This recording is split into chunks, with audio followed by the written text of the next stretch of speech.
찬송가 79장을 찬양드리겠습니다.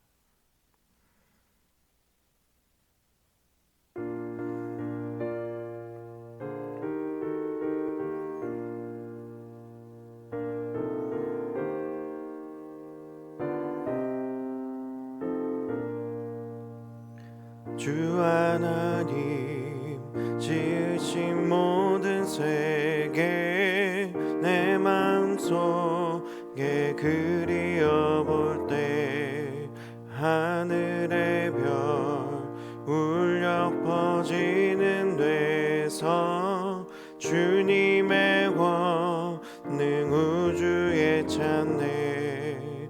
주님의 높고 위대하심을 내 영혼이 찬양하네. 주님의 높고 위대하심을 내 영혼이 찬양하네. 숲속이나 험한 산 골짜기에서 지저귀는 저 새소리들과 고요하게 흐르는 시냇물을 주님의 솜씨 노래하도다. 주님의 높고 위대하심을 내 영혼이 찬양하네. 주님의 높고 위대하심을 내 영혼이 찬양하네. 주 하나님 독생자 아낌없이 우리를 위해 보내주셨네. 십자가에 피 흘려 죽으신 주 내 모든 죄를 대속하셨네. 주님의 높고 위대하심을 내 영혼이 찬양하네. 주님의 높고 위대하심을 내 영혼이 찬양하네. 내 주 예수 세상에 다시 올 때 저 천국으로 날 인도하리.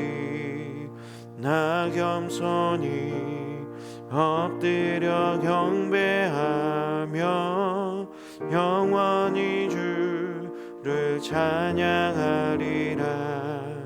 주님의 높고 위대하심을 내 영혼이 찬양하네. 주님의 높고 위대하심을 내 영혼이 찬양하네. 이 새벽 우리가 함께 나눌 말씀은 요한복음 6장 1절에서 15절까지 말씀입니다. 요한복음 6장 1절에서 15절까지의 말씀 제가 봉독해 올리겠습니다. 그 후에 예수께서 디베랴의 갈릴리 바다 건너편에 가시매 큰 무리가 따르니 이는 병자들에게 행하시는 표적을 보았음이로라. 예수께서 산에 이르사 제자들과 함께 거기 앉으시니 마침 유대인의 명절인 유월절을 가까운지라. 예수께서 눈을 들어 큰 무리가 자기에게로 오는 것을 보시고 빌립에게 이르시되 우리가 어디서 떡을 사서 이 사람들을 먹이겠느냐 하시니 이렇게 말씀하심은 친히 어떻게 하실지를 아시고 빌립을 시험하고자 하심이라. 빌립이 대답하되 각 사람으로 조금씩 받게 할지라도 200데나리온의 떡이 부족하리이다. 제자 중 하나 곧 시몬 베드로의 형제 안드레가 예수께 여짜오되 여기 한 아이가 있어 보리떡 5개와 물고기 2마리를 가지고 있나이다. 그러나 그것이 이 많은 사람에게 얼마나 되겠사옵나이까. 예수께서 이르시되 이 사람들로 앉게 하라 하시니 그곳에 잔디가 많은지라 사람들이 앉으니 수가 5,000명쯤 되더라.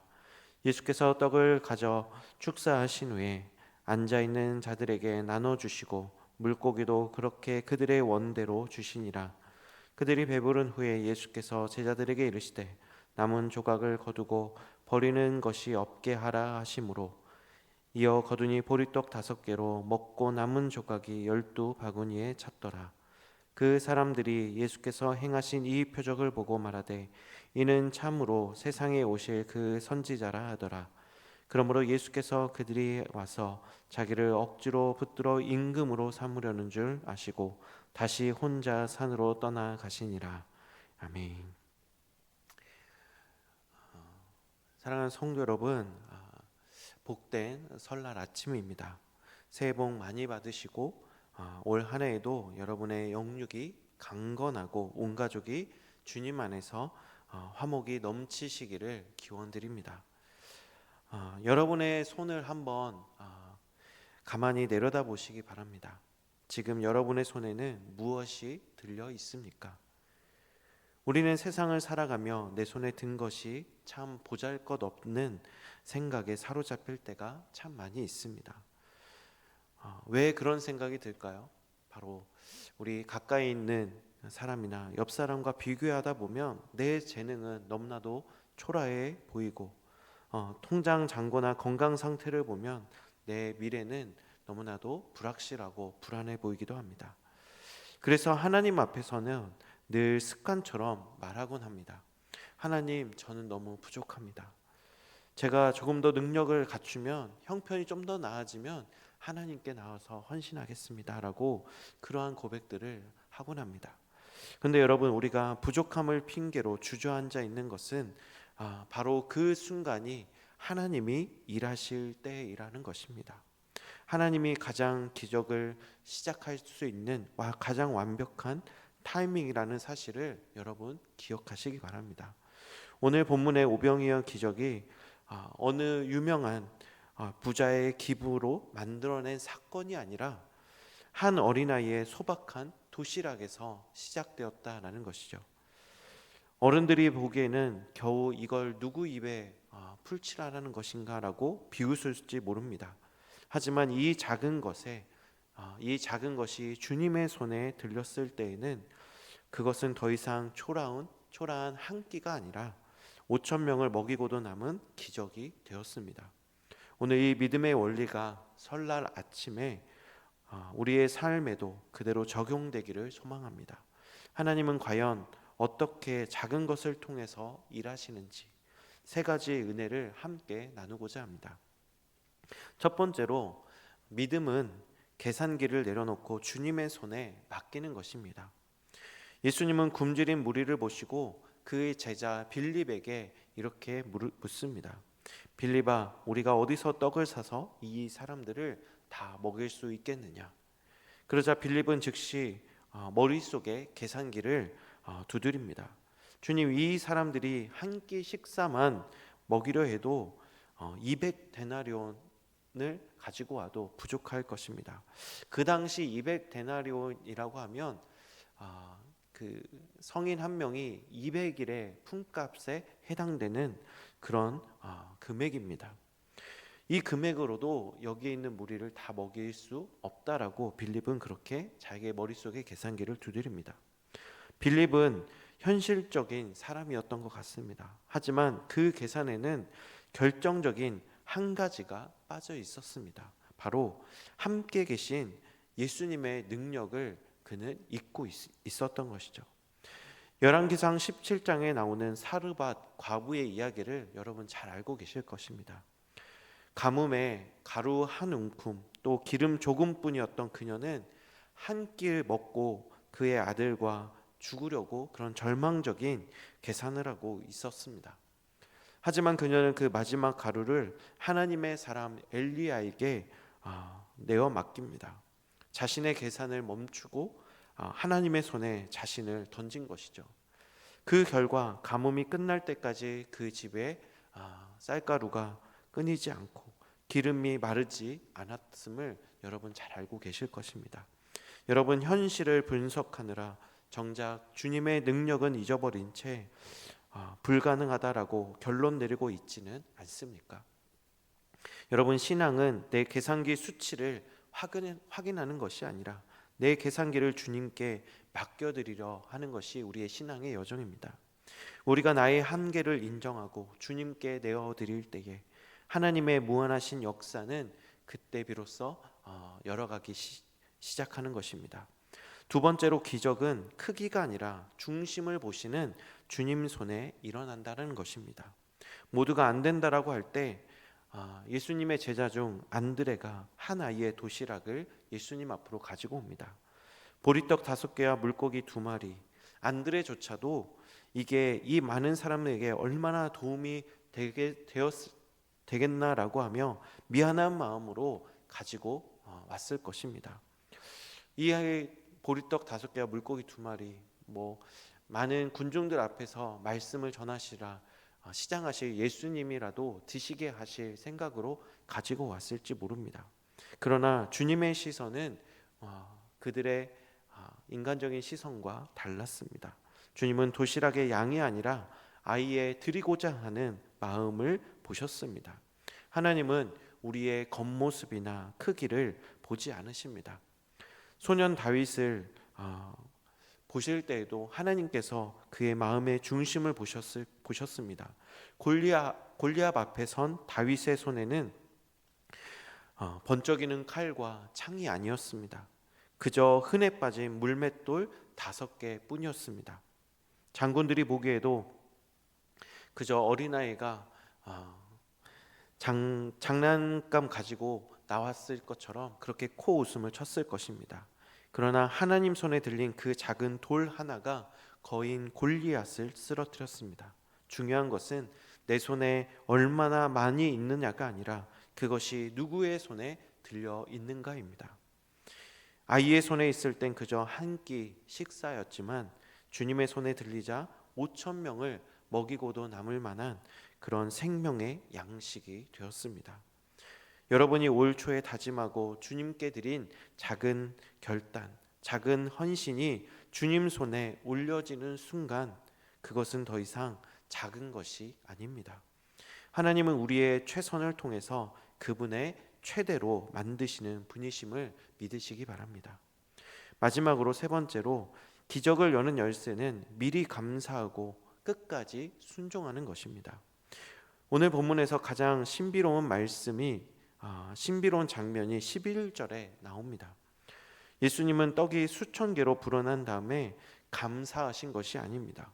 여전히 작은 도시락 그대로인 상태에서 하나님께 먼저 감사의 기도를 올려드렸습니다. 이것이 믿음의 비밀입니다. 감사는 상황이 좋아졌을 때 터져나오는 반응이 아니라 하나님을 신뢰하기에 먼저 선택하는 것이 바로 거룩한 태도입니다.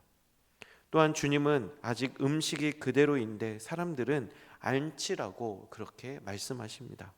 제자들은 황당했겠지만 예수님의 말씀대로 그대로 순종하였습니다. 마치 가나의 혼인잔치의 하인들처럼 그렇게 제자들이 한 것이죠. 물을 떠오라는 이해할 수 없는 명령에 순종하여 발걸음을 뗐을 때 비로소 물이 포도주가 되는 그 기적을 경험했던 하인들처럼 그 자리에 있던 제자들 또 수많은 군중들은 예수님의 그 기적을 경험하게 된 것입니다. 성경의 원리는 언제나 같습니다. 말씀이 먼저 있고 거기에 순종이 더해질 때에 하나님의 기적은 그 뒤에 따라오는 것입니다. 기적을 보고 나서 순종하겠다고 하는 마음을 내려놓으시고 먼저 순종함으로 하나님의 역사하심을, 또 하나님의 그 창조하심을 우리가 바라볼 수 있기를 원합니다. 사랑하는 성도 여러분, 오늘 설날 아침에 하나님은 우리에게 다정하게 묻고 계십니다. 사랑하는 아들, 딸들아, 너는 지금 무엇을 붙들고 고민하고 있니? 주님은 여러분에게 완벽함을 요구하지 않으십니다.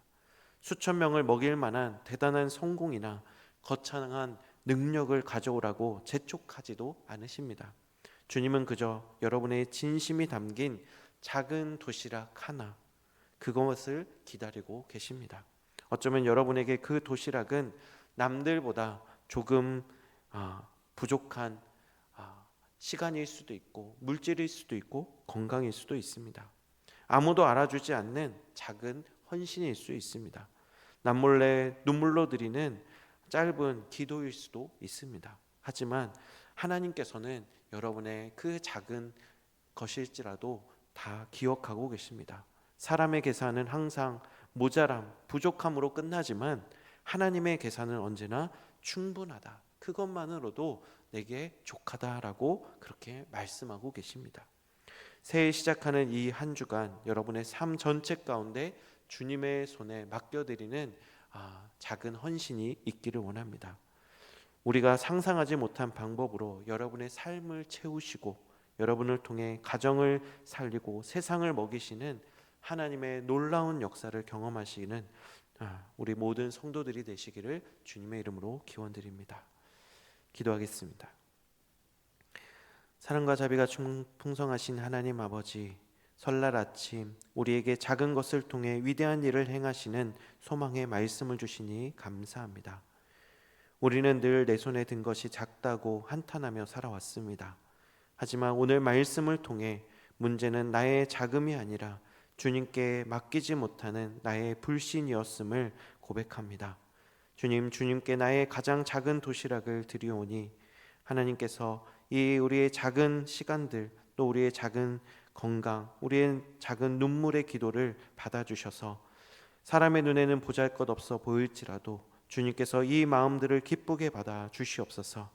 주님의 손에 들려질 때에 부족함이 넘침으로 바뀌고 결핍이 풍성함으로 바뀌는 오병여의 기적이 우리 성도들의 가정과 일터마다 넘쳐나게 하여 주시옵소서.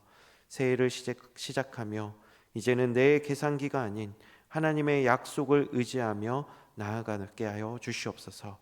우리를 통해 일하실 주님을 기대하며 이제는 우리 주 예수 그리스도의 은혜와 하나님 아버지의 그 크신 사랑하심과 성령님의 내주 교통 충만하심이 내 손에 든 것이 작을지라도 오직 주님의 손에 온전히 맡겨드려 이 세상에 하나님의 풍성함을 증명하는 기적의 주인공으로 살아가기를 다짐하는 우리 여기 모인 모든 성도들 머리머리 위에 그들의 사랑하는 가족과 일터 위에 지금부터 영원토록 함께 하시기를 간절히 축원하옵나이다.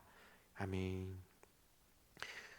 설 명절을 통해 아직 주님께로 돌아오지 못한 형제 자매 또 일가 친척들을 복음 전할 기회로 삼을 수 있기를 위해서 함께 기도하기 원합니다. 또 우리 계속해서 기도하고 있는 하나님께서 기뻐하시는 추수할 일꾼을 보내주시고 온 교인이 하나님의 추수할 일꾼이 되게 하여 달라고 우리 함께 기도하시기 바랍니다. 대전 제일교회를 향한 하나님의 뜻이 구역 공동체를 통해서 새롭게 나타나도록 함께 기도해 주시기 원합니다. 우리 계속해서 우리가 중보하고 있는 우리 환우분들을 위해서 함께 기도해 주시고 특별히 암으로 투병 중인 우리 환우분들을 위해서 또 병원에 입원 중인 우리 환우분들을 위해서 우리 간절히 기도해 주시기 원합니다. 이 시간 주여 한번 외치고 함께 통성으로 기도하겠습니다. 주여